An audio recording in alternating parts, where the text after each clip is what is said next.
Give it to you straight. We got a good one to unpackage today. Welcome to the show. I hope everybody's doing great. Let's jump back on the moto merry-go-round and examine the good, the bad, and maybe a little bit of the ugly. No, Walty, not the ugly. Only examine rainbows and sunshine in the playoffs. No. Somebody's got to read between the lines and look between the industry ruts. We've got some ruts to look through today. Welcome to the show. I hope everybody's doing great. So KTM, welcome to the swimming pool. Juju, their only 250 rider. Juju, bummed for you, brother. No fun. You're out for... I don't even know, dude. I don't even know if Juju comes back, if it'll be on the KTM. One thing we know for sure is KTM's bleeding riders.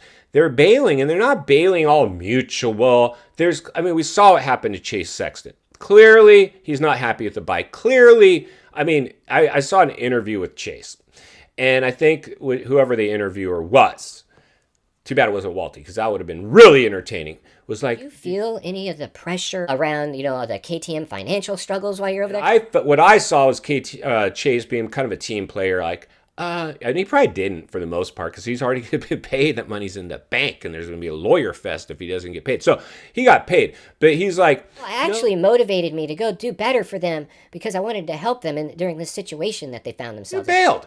The dude bailed. We saw his front brake lock over a front off a jump, which could happen on any bike. It was just unfortunate if it was not a malfunction. It was just a very untimely time for that KTM to do that. We saw Tom Vial sit out a race because he said he wasn't comfortable on the bike, and we've seen Juju ragdoll himself all over the place. Now, is this a coincidence? Would this have happened if KTM was not having financial troubles? Maybe, but it's very untimely. There's a little bit of a dark cloud. Now, for me, I always say this because as somebody who studies also the economy and has been in business for a long time. What I saw is the KTM brand or group or whatever they are with Husqvarna, Gas, and KTM. They got greedy. They got greedy during stimulus, whenever there's all this extra money, and they fielded 3 different teams, which were really just all the same technology, packaged up to look a little different. And they were trying to really corner the market, kind of like the industry's trying to keep riders from going over and doing other series in the world. That was kind of KTM.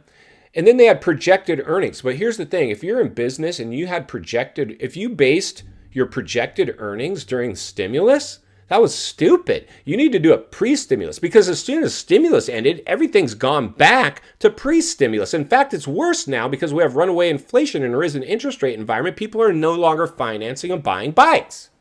And that's what happened to KTM. They had a bunch of inventory, and we already see Gas gone. Husky,